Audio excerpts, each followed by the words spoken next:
Hello there, Taurus. Welcome to your tarot reading. I hope that it resonates with you, and I hope that you are able to extract information or, guidance from this. So I just feel like I have to, relay the message that things are going to be really stabilizing for you, and you're going to feel this towards the end of December, where whatever lingering doubts, whatever hesitation that you have had in dealing with a person, a situation, a work environment, whatever it might be for you, you're going to get some answers and you're going to get some clarity. And I do feel like a lot of it is your own sense of knowing. And so I hope this video is helpful either way, okay? So I guess the message here is just kind of like the resolution is coming, the decisions are coming, or at least the information is coming. I don't see lack of information coming through the spread, but I do see some clear resolution, some clear decision making is going to be available for you, especially towards the end of December, okay? So this card is screaming out Taurus, Taurus, okay? So I feel like I feel like it's on point for me energetically as a reader. You have two strong cards here that indicate pretty much, your sign. I have here the King of Pentacles. This is an earth sign, someone who's very practical, very pragmatic. When he or she makes decision, it comes from a space of, being able to weigh out all the factors that might affect the outcome of a decision. So this is someone who's very meticulous about making decision. They ponder over a situation. They are not impulsive. They're not rash, and they're very rational when it comes to the decision making process. They weigh out the pros and the cons, and they mull things over.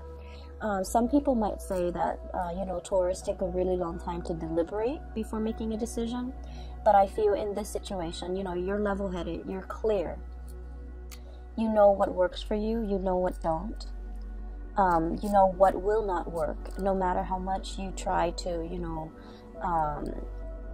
justify or rationalize. I feel like you come into this sense of knowing what will work and what won't. And then we have the Hierophant, which is your card.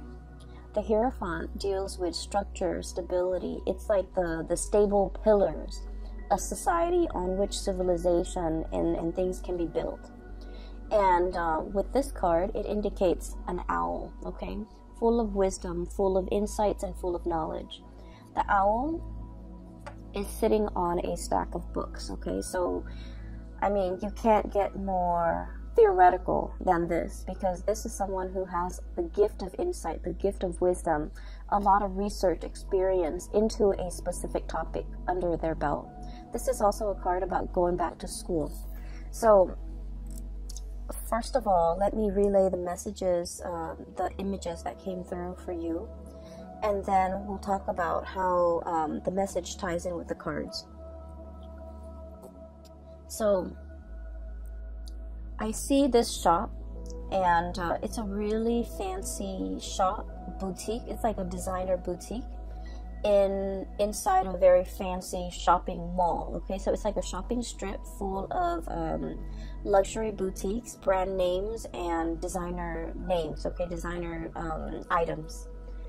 And it has really high ceiling, and there's like chandeliers and floodlights. So this is a very expensive place. I see a customer, so I'm kind of looking through the eyes of a customer. She walks in, I feel like it's a woman. She walks in and she's looking at the store full of leather goods, okay? So it's a luxury store full of leather goods. The things that are on sale, not on sale like reduced price, but the things that are available for sale at this boutique is leather shoes, Italian-made leather shoes, belts, and handbags, okay? So it's all leather goods. Wallets, journals, even with the leather bound, cover. And she's looking around, and the chandeliers, the lighting, everything just makes the items sparkle. And already I just feel like she's taken in by the sparkliness, the cleanliness, And just, you know, the high ceiling, it just makes everything seem so extravagant. She's poking around. And then behind one of the walls and one of the pillars is this salesman. He looks like he's, you know, in his late 20s. He's dressed in a suit with those really thin ties that are, you know, the stylish these days. His hair is kept, it's swept back. He has black hair. He just looks really handsome. He looks like just very put together. And I guess like the person behind the cash register is calling to him and kind of like, you know, calling him and then looking at the woman, indicating to him in a non-verbal way to take care of that customer, to see what she needs, to land a sale, to, you know, do what you got to do as a salesman. So I feel like he's a salesman. And so he hesitantly walks up to her, and I hear a little bit of conversation exchange between the two of them, just like, hello, how are you? Is there anything I can help you with? And then I just don't hear anything else. So they're still conversing, but I stop hearing what they're saying. So I'm sensing that you can be the salesman, or you can be the person being sold to, okay? I feel that the hesitation from his end deals with a lot of the sense of ethics from his end, okay? So he's like in his 20s. He's still very young, you know, starting out into the world. This is probably his first serious job. It seems like he's good at it because he's dressed the part. But he's also in this luxury department, or, you know, like a designer item boutique. I don't even know what you call it. And he looks around and he's sort of thinking, you know, this is not really worth the steep price tag, okay? Everything here is leather good. It might be imported. It might not be. And so he's hesitant about selling these items to this person because of the steep price. He, in the greater scheme of things, doesn't feel that it's worth it. So he's in his 20s, making his way into the world. He's probably, you know, got a hotel, or I'm sorry, an apartment bill that he is paying for. He's probably got car payments. So in the grander scheme of things, he understands that, you know, these designer items are probably not worth the price. And so I'm not going to try to upsell anything. I'm going to try to, you know, just ask the lady what she needs and then show her a few items that we have in stock, but I'm not going to pressure her. Even though I might make the commission, I'm not going to pressure her. So I definitely feel some hesitation from his end about upselling, about promising more than, you know, he could deliver or the product could deliver. Trying to weigh out the ethics of, you know, this situation. And trying to, you know, make sure that you do right by the other person, okay? So what I do sense here is that energy coming through in this spread for you guys, where you're deliberating a decision, deliberating over a choice, trying to do the right thing, trying to take the practical decision as well, okay? To make the practical decision, or to take the more practical route when it comes to what you do. And so, for some of you, you might be in a career path where you feel like things are not really progressing as it should. Okay, so once again, this is you. Seeing the true value in yourself, knowing full well your capabilities, the education, the life experience, the knowledge that you bring to the table, okay? You've got this pentacle in your hand, knowing full well your skills and assets and not willing to settle for less, okay? So I feel like deep down you have this sense of knowing that I deserve more. I'm in a place, probably in a transitory way. It's transient, it's not forever. And so I have to make do with the situation. And I do feel with this imagery on top of, underneath actually, the hangman. The hangman is being in a situation that you feel is a state of like, it's temporary, it's not permanent. You can get yourself out of this situation, but you're biding your time. So some of you are in a current work situation that you feel an end need to be put to it. You feel like you're not really, either the people don't appreciate everything that you have to offer, or you feel like you're not able to display yourself to your full capabilities. The things that you value about yourself, your work ethics, your meticulousness, those things might not be valued by the people that you work for. Your brilliant mind, you feel like for whatever reason it's not valued, or it might be devalued, or not a lot of emphasis is placed on you know, the skills that you bring to the table. So you feel that the longer you stay in this work environment or this situation, the more of yourself get lost in the shuffle. These good qualities about yourself, these qualities that make you uniquely you, you feel like it gets lost in the shuffle. Does that make sense? And so I'm sensing that for many of you, you're deliberating a change of environment. Okay. I also feel an environment where a lot of people are coming and going. It's like a revolving door. Okay. You might form attachments, relationship with somebody, but at the same time, it's like, oh, you know, for example, I really get along with this person, and then in a few months, they're looking for other things. They're flying the nest to go and find whatever is more suitable for them. Another job, another position, another company, another location even.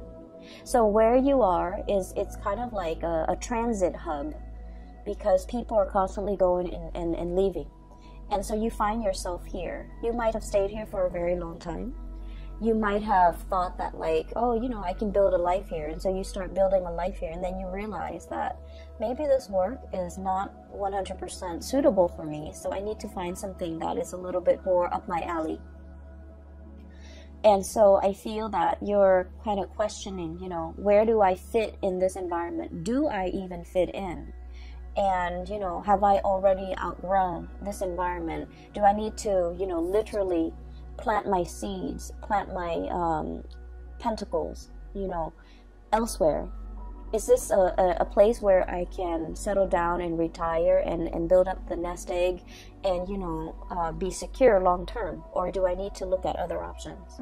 So I feel for many of you, you're looking at greener pastures. You're kind of looking at an environment where you can thrive a little bit better, where the things that other people value will be in alignment with what you value, where your skills and assets are on full display, where you're going to be able to make a mark in the world. So I do sense there is a lot more that you want out of life, okay?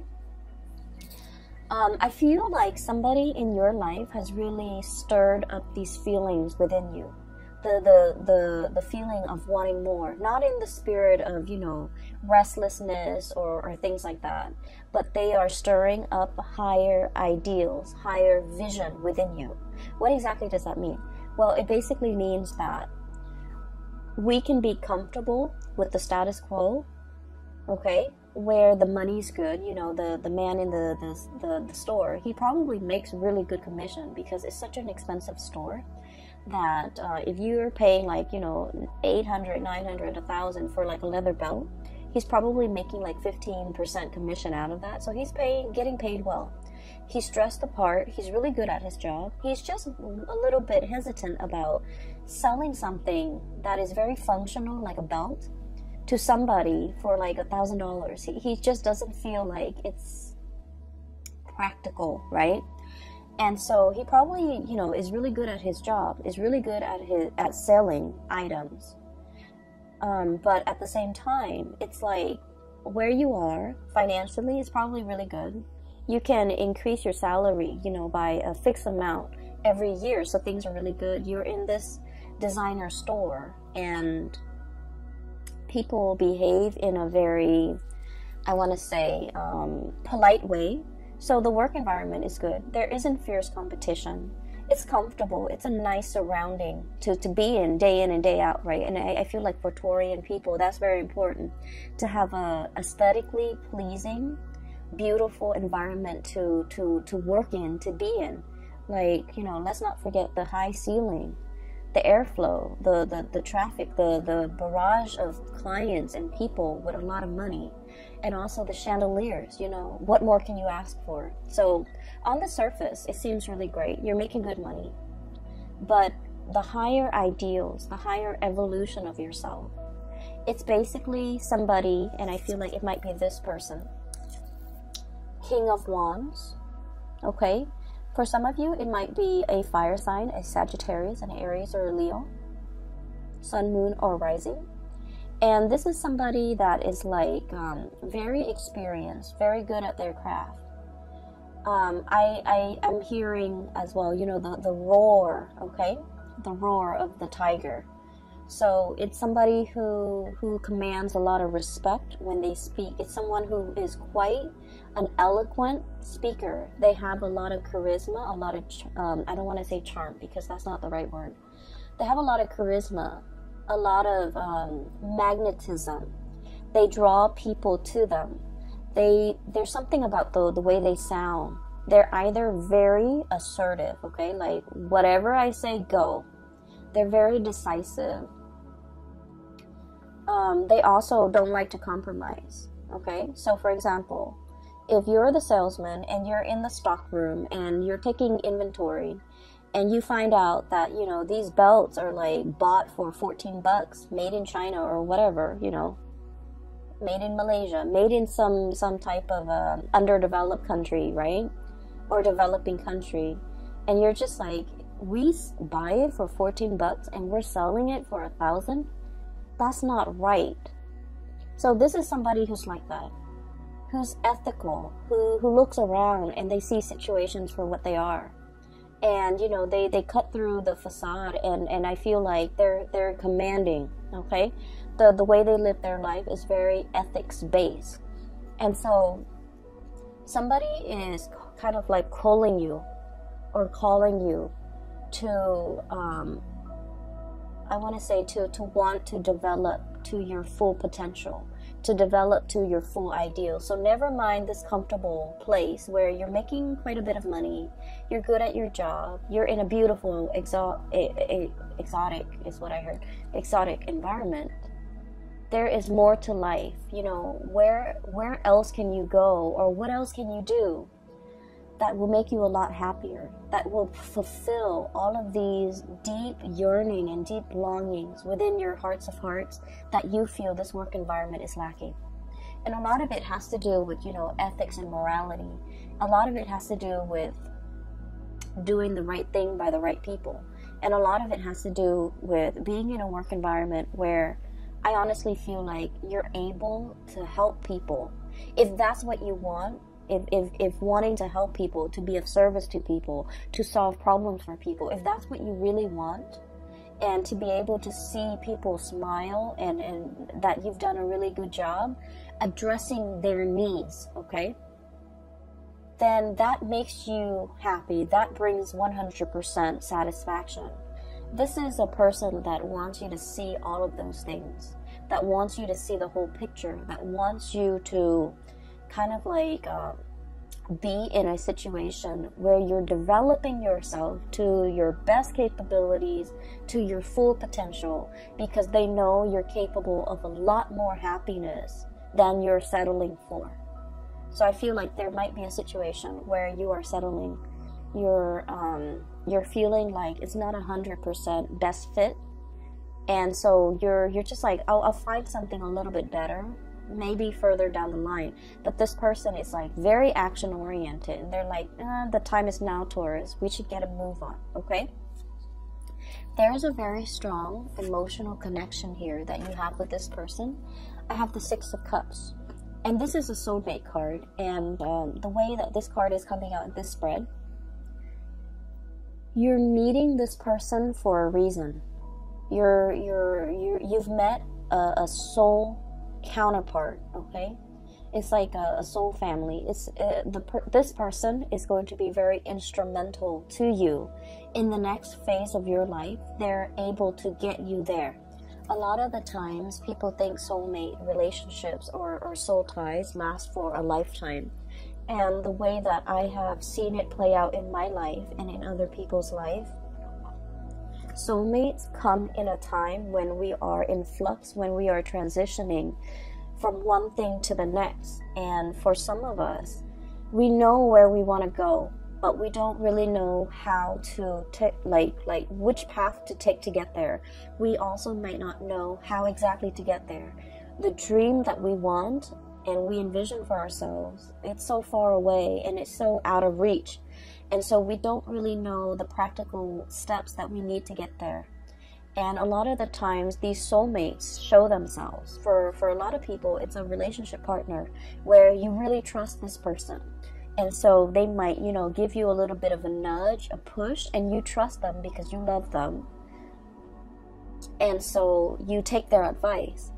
And then once you get where you're supposed to go, the relationship, unfortunately, you know, sometimes when people don't no longer grow as a unit and they grow apart, the relationship inevitably ends. So I feel like it's one of those things where you have a really good relationship with another person and they're trying to get you somewhere that you need to go. I do see a lot of resistance from your end, Taurus. I see a lot of resistance, dragging your feet. I literally see somebody walking on sand and really dragging their feet, okay, like not really anxious about starting this new thing, and so they're really just literally dragging their feet in the sand. And you know, sand show footsteps, right? Like if you step on it, it makes an indentation.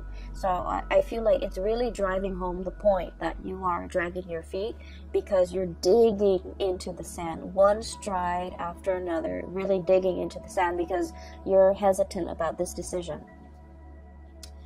I also feel this decision entails a lot of sacrifice. Okay, it's a big move. It's a big move.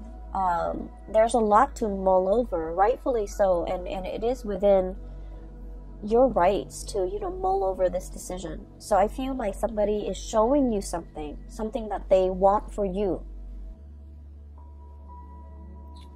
They're very selfless. This is a really loving, caring person, and they would do this for anybody without strings attached.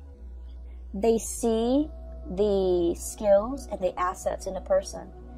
They have a really keen eye, and so they're able to look at you and know exactly what you're good at. They look at another person and they know exactly what that person's good at. So they're giving you this encouragement to do something great for yourself. But they would also do that for a perfect stranger. If they look at a stranger and that stranger is not happy, they'll be like, hey, here's what you can do. Here's what I really would advise you to do. So it's somebody that would do this for anybody, and they don't want anything, you know, in return. There's no strings attached here because they're a good person, okay? However, you're looking at this skeptically. Okay, because I feel like for you, with this King of Pentacles, this is somebody who weighs out pros and cons, who weighs out both sides of a decision. And this is somebody who's also like practical enough where they would charge for advice. And the fact that this person is willingly giving out advice or giving so much of themselves and they don't really want anything in return, it makes you nervous, right? It makes you a little bit like, can I really trust this 100%? Can I trust that this person will be there in the long haul, for the long haul? Can I trust that this person really doesn't want anything in return from me? Can I really trust that, you know, there's definitely no strings attached to this really steep price tag, for example? Excuse me, I have to take a sip of water. And so you're looking at a situation that has a lot of potential. It's a great offer that's like in your hands, and you're trying to figure out what to do with it, to go forward with it, and you're taking your time making decision. So I feel like you have all the answers you need in the month of December 2019. But in terms of moving things along and making this decision, the decision process might drag on into January of your own doing. So you already have the information you need. You already know which way you want to go. And it seems like future leaning is where you're planning to go. You're planning to take on this big opportunity, but you're dragging your feet. Okay, this hangman energy indicates a situation where there isn't like decisiveness. It's being in a state of limbo and mulling over a decision, mulling over options, and I feel like you have everything you need, but the only thing that's really getting in your way is pretty much whether or not you want to go forward with this. And I'm not saying that you're really, you know, taking your sweet time. I feel like it's a big decision and you're hesitant because of it, so I don't blame you. It's going to be very transformative, and you know that it's a major big phase in your life that you need to prepare for. Okay, so you might be in the process of preparing for this. I have here the Fool, which indicates to me that you're going to go forward with it, because you know, in all, you know, in all sense of practicality, this is going to springboard you into a new phase in your life, a new job possibly, a new location, a new major endeavor. And everything is happening so fast. Okay, you're thinking like everything is happening so fast. You're getting nudged. See that dog right there? I usually think the dog is following the man, but in all the times that I've looked at this card, I feel like the dog is like encouraging him. This is somebody that is a companion to you, that will walk the distance with you, that will be there by your side, you know, through the rough times, through all the ups and downs. You have a companion. You're not doing this on your own. So it's somebody who's making a promise to you.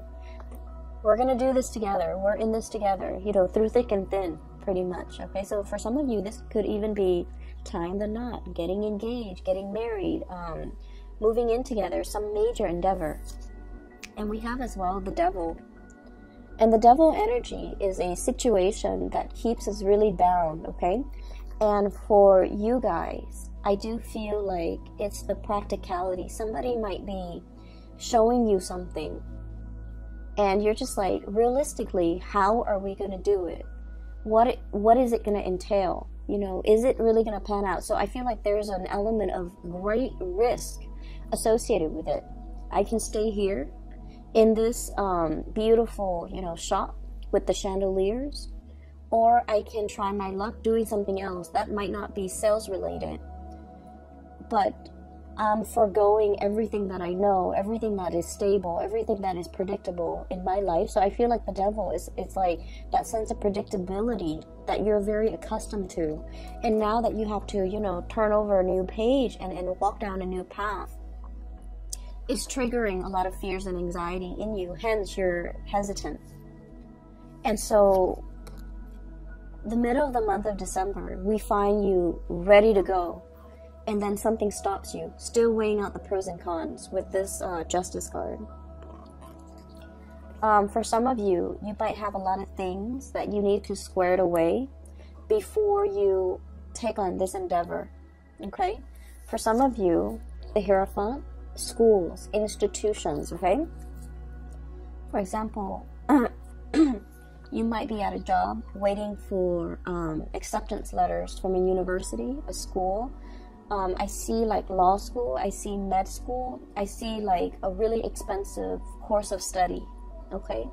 And expensive is all relative, right? But we know law school and graduate school and medical school, these are like really expensive undertaking. And it requires not only, you know, the money that we have to invest in it, but also the years that we're in school where we can't work full time and earn a lot of money. So it's like there are opportunity costs, not just literal cost of something, but like figuratively a lot of opportunity costs. Some of you might be in a work situation and you're just like, I'm okay with it. It pays the bills. I get a lot of money. I like my coworkers. I like the work environment. It's beautiful. It's extravagant. But I want something more for myself further down the line. And so you might be waiting on things to line up one by one before you undertake this major change, evolution in your life. You might be waiting for acceptance letters. You might be waiting for a loan, for a house even. You might be waiting on test scores. You might be waiting on results. You might be waiting on, you know, being able to, there's something here tying you, like physically, that you can't really extract yourself from. You might be waiting on a divorce. You might be waiting on letters for a separation. You might be waiting on just something to kind of like unravel and clear up before you can move forward, okay? So that's what I'm sensing here. And I'm going to talk about the last two cards, because the last two cards indicate the flip side. And so I talked about you as the salesman, right? With the nice suit, very young, very handsome, really, you know, just handsome, attractive, has great charisma, and, you know, he looks the part. And then on the flip side of that is the customer. The customer coming into the store with the chandeliers. Okay, I'm really drawn to those chandeliers for whatever reason. I feel like there's something where you're staying that you really like, okay, that you spend a lot of time either polishing or you just like looking at them. I'll go back to that in a little bit, because I'm getting messages from the customer's perspective. So I feel it as a woman. So I'm looking through her eyes, so I can't see what she looks like, okay? But she seems to me like she's in her 30s, in her 40s. She's on a good career path. You know, she has disposable income. She's climbing up there. She likes her job. And so she's in this expensive store. It seems like it's made more for men, okay? I'm seeing like those leather shoes. And they're leather dress shoes for men. The belts and the wallets, they seem like to be for men. The bags are like more like duffel style bags or messenger bags. So they seem more to be for men. And it seems like she's buying something for somebody significant in her life, possibly a significant other or a man in her life. And it doesn't have to be a boyfriend or, you know, someone she's dating. It's just buying something for a masculine person in her life, okay? Take that how it fits with your situation. And so I feel like for some of you, this might be you, and these two cards indicate that. Buying a gift, buying something for somebody that is in your life, and it's somebody that deserves the best, right? It's somebody that you hold in really high regards. And so you're in this store trying to find something that is worth the price tag, right? You don't want to buy them some cheapo thing and call it a day. You're actually taking the time, spending the money to make, because this person means a lot to you. And so the salesman is probably aware of this, that, you know, money is not easy to come by. And so you want the best for whoever it is that's in your environment. You want to give the best of yourself. And so he's not going to try to upsell you. He's not going to, you know, sell you a belt that the store bought for like $14 and, you know, charge you $1,000. If anything, he might try to, you know, dissuade you from just walking out of that store because he feels like the merchandise might not be worth it, right? And so what I'm seeing here is a situation where someone means a lot to you. And I have here the 9 of Swords and the 10 of Wands, okay? The 9 of Swords is a lot of worries, a lot of anxiety, a lot of worries, a lot of anxiety, and I feel like there's an element of guilt here. And then the 10 of Wands is a big burden. It could be financial, it could be physical, it could be emotional, spiritual, whatever it is. So with both of these cards, and the imagery is there, these mice, okay? So there's a situation here and a person that you're dealing with where they mean a lot to you. And I also feel like, you know, the gifts are nice, but the I guess like whatever you do, you feel like it's not enough. Okay, so whatever you do, even if I buy them this, you know, $1,000 scarf or shoes or belt or purse or whatever, it doesn't mean, it doesn't even begin to tell this person how much they mean to me. And so as the customer, you might be thinking like, maybe this store is not the way to go. Maybe rather than buying something, you know, that they don't really need, it's nice, it has the designer brand, but in the greater scheme of things, it doesn't really add value to the relationship. Does that make sense? And so I do sense that for some of you, there's an element of like making up, wanting to make up to a person for everything that they've done for you, wanting to compensate, wanting to make up. And I keep hearing make up, so it's sort of like there could have been an estranged situation between the two of you, and you're trying to make it up to them. You're trying to buy this gift and to give it to them, and at the same time say like, I'm sorry for everything that I've done, or, you know, talk to me again, or come back, or whatever it is. You're trying to I feel like you might be going about this the wrong way, because it's not the things, it's not the physical item, it's not the price tag, they don't need any of these things. They might just need you to come to them honest and open, with your hands stretched out, with this offer, with this apology, with these words. Because at this point, I feel like they're kind of turning their back. Okay? And so I see energies coming out in this spread where there's a little bit of guilt. I wish I'd done things differently. I wish I'd looked at a situation for what it is.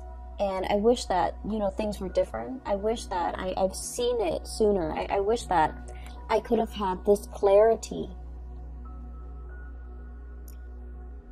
And I'm hearing that song, the piano piece, Clair de Lune, coming in. So I wish I'd had this clarity sooner. And so I feel like there's something here where you're very hesitant about possibly approaching this person. You might feel that they have moved on. You might feel like it's too late to make amends. You might really want them to, you know, to have a sit-down conversation with them and clear the air. But the emotional state with this crescent moon that is like a little bit foggy, it's like the emotional state is very unsettled and very unclear, so you don't even know how to approach this emotional topic to clear the air, okay? So that's what I'm sensing here. There's definitely a decision that you're clear about, and so don't drag your feet anymore, Taurus. There's a person in your environment who is a soulmate. I do see that. I see this love that is built on a lot of respect, a lot of like seeing the value in the other person, not in a tangible way. How much money can they give me? How much money can we add together as a couple? But a person that is like really touching you in an emotional and spiritual way. A person who doesn't care about money, who doesn't care about resources, who, because they don't care about these things, they attract money and financial resources and good luck, like, you know, like bees to honey. Okay, so like it's somebody who lives their life with a lot of generosity, and because of it, they attract a lot of abundance to them. And this is somebody who touches you in a very emotional, spiritual way that you have never experienced before with another person. And I'm also sensing that, you know, this person, you want them to go the distance with you. But the nature of soulmate relationships is they come together for a purpose. Once that purpose has been reached, it is up to the two of you to decide. Are we still going to, you know, grow together? Or are we at a situation where we are reaching stasis and we're not really progressing anymore? and growing apart. So I feel like, you know, it's you're at a pivotal junction right now, and you have to really, you know, make that decision and no longer drag your feet. Okay, I do feel a lot of you, this is a major overhaul of your life as you know it. So you're aware of this, and that's why you're hesitant about making this decision. For others of you, I'm seeing a lot of schooling vibe. Okay, I would say it scares you, I feel, you know, to commit yourself to, you know, schooling, and possibly not being able to work while you're in school, or being able to work like reduced hours, and not being able to afford the lifestyle that you're used to, right? And so there's a nervousness here. And it's normal, okay? It's normal. So make this decision. Don't drag your feet and try to get a move on it, okay? Like I said, you know, next year is a number 4 year. It's a very stable year. And I feel like it's a year for us to really work hard. Whatever we work hard at to achieve, we're going to see results, okay? It's a year to work hard so that you can get a promotion. It's a year to show others how hardworking you are, so that you can like be an expert in your field, so that others see you as a serious, not only a serious employee, but someone who's really good at their craft. Okay, so I'm going to leave it at that, Taurus. I hope the reading finds you well, and I hope that it is helpful for you as we journey through December 2019. I wish you all the best. Please take care of yourself, and I'll talk to you guys in January, okay? Have a wonderful holiday season. Spend time with loved ones, families. Take your time, all right? And for those who are still emailing me regarding private readings, I'm no longer doing those, but I do have a link in the description box for a psychic out of California. Her name is Bridget. She's amazing. I highly recommend that you get a reading with her if you're interested in spiritual guidance or advice as you're navigating through this energy, okay? I will leave it at that. Take care, and I'll talk to you guys soon.